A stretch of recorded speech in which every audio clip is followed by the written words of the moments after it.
Hello दोस्तों, मेरा नाम है गौरव। और मैं हूं उत्सव। आज हम आपको रिपब्लिक डे और इंडियन कॉन्स्टिट्यूशन के बारे में कुछ खास बातें बताने वाले हैं। So let's get started.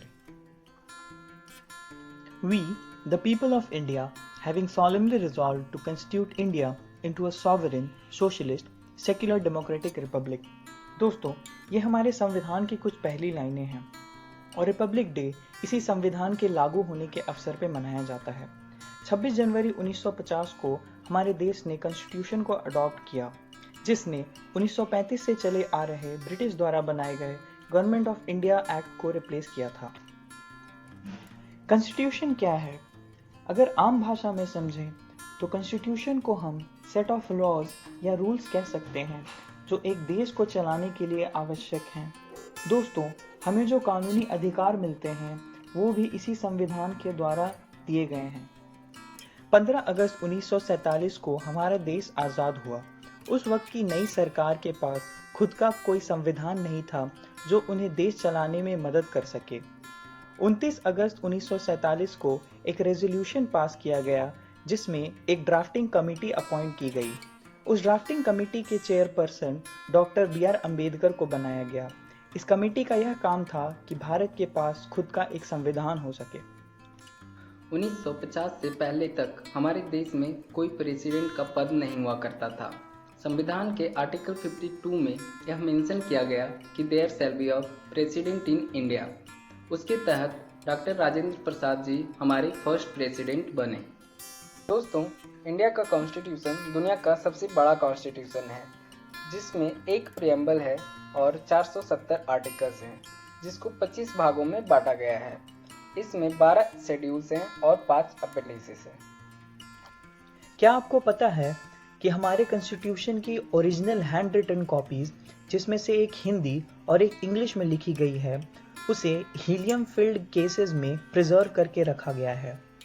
1994 में इंडिया ने अमेरिका की तरह यह डिसाइड किया कि हमारे कॉन्स्टिट्यूशन को लाइब्रेरी ऑफ पार्लियामेंट हाउस में एक गैस चेंबर में रखा जाएगा।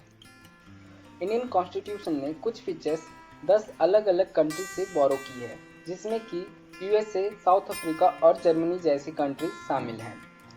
इस बात को लेकर जब दुनिया भर में विवाद हो रहा था कि इंडियन कॉन्स्टिट्यूशन की बहुत सारी फीचर्स तो कॉपीड हैं, तो उस पर अम्बेडकर जी ने कहा था कि कॉन्स्टिट्यूशन का फंडामेंटल आइडियाज का पेटेंट राइट किसी के पास नहीं होता है।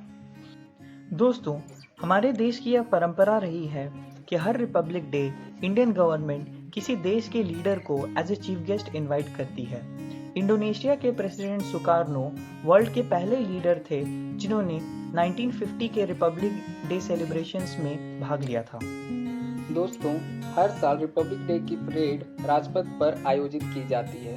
क्या आपको पता है कि 1950 से 54 के बीच में यह परेड अलग अलग जगहों पर भी आयोजित की गई थी।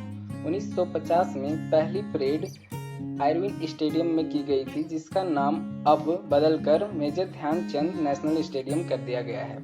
1954 के बाद राजपथ को परमानेंट वेन्यू घोषित कर दिया गया था। दोस्तों, जैसा कि आपने पिछले फैक्ट में जाना कि 1955 के बाद से राजपथ हमारे रिपब्लिक डे सेलिब्रेशन का परमानेंट वेन्यू बन चुका है, पर क्या आपको पता है कि राजपथ का नाम पहले किंग्स वे था in the honour of India's then emperor George the 5th। दोस्तों, अगर किंग्स वे का अनुवाद हिंदी में किया जाए तो उसे राजपथ ही कहेंगे।